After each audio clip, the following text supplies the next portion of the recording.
Atlanta, Georgia is known for a lot of things. Dr. Martin Luther King Jr., Stacey Abrams, and the haunted Lake Lanier. Yeah, I said it, haunted.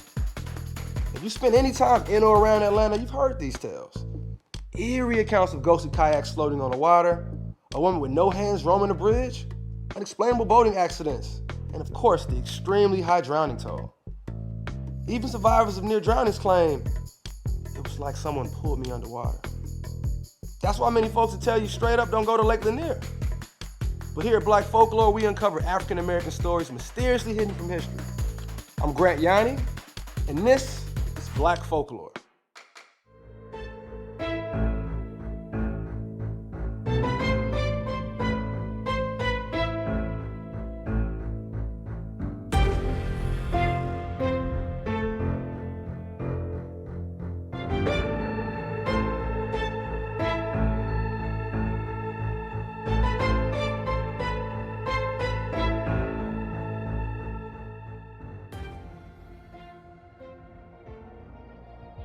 Lake Lanier is a beautiful, serene destination spot, picturesque, just 40 miles outside of Atlanta in Forsyth County, Georgia.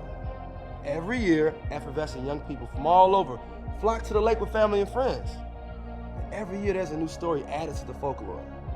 But outside of random freak accidents, there's a legitimate reason why the lake could possibly be haunted.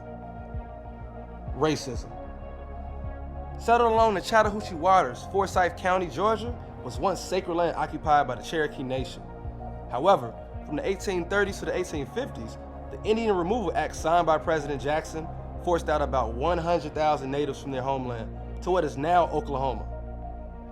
By the early 1900s, the Georgia land, was now known as Oscarville, became home to roughly 1,100 black folks, most of whom were freed after fighting in the American Civil War.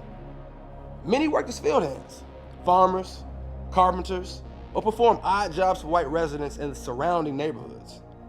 They managed to make a decent living for themselves, creating a healthy, thriving community with churches, schools, and small businesses. But all of that would change in September of 1912, when two separate sexual assaults against white women were reported, and the white people in town pointed the fingers at young black men as the alleged culprits. The first incident on September 5th involved 22-year-old Ellen Grice, who claimed two black men tried to rape her. The Forsyth County Sheriff arrested 5 black men for the alleged assault. A week later, on September 12th, 18-year-old May Crow was raped and beaten and found the next morning half naked, bloody, and hidden under a pile of leaves. Searchers would allegedly find a small pocket mirror at the scene of the crime that was said to belong to Ernest Knox, a 16-year-old black boy from Cumming, Georgia. Knox, along with 4 additional black men suspected to be his accomplices, were arrested and taken into custody. As word spread of the attack on Crow, whites became increasingly angry, and a lynch mob of more than 2,000 formed in front of the jailhouse where the boys were being detained. Soon, they stormed the county jail, shooting and killing one boy, Rob Edwards, then dragged his body from the jailhouse and hung him from a telephone pole in the town square. Ernest Knox and Oscar Daniel were both found guilty of the rape of May Crow and sentenced to death by hanging, even though it was illegal by state law at the time. 5,000 whites congregated in the town square of Cumming to watch 2 teenage boys publicly hanged for an alleged crime they never had the opportunity to fight. It was after this hanging that the terror would begin to spread, as a white group of terrorists known as the Night Riders would make their mission to run every black person they came across out of town.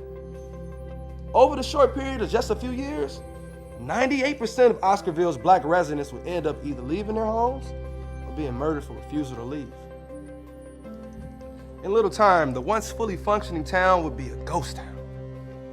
Eventually, pieces of the land were sold to the government, and by 1950, a plan to build Lake Lanier was in full effect. The entire town of Oscarville was intentionally flooded in conjunction with the Beaufort Dam to support the growing demand for a water supply to the nearby cities. So, is Lake Lanier haunted? Like, is it really? Maybe. Maybe it's the culpability of genocide, terror, and hatred for blacks and Native Americans that just hangs in the air. So the next time you think about visiting Lake Lanier, remember, she takes. Some years more than others, but she always takes.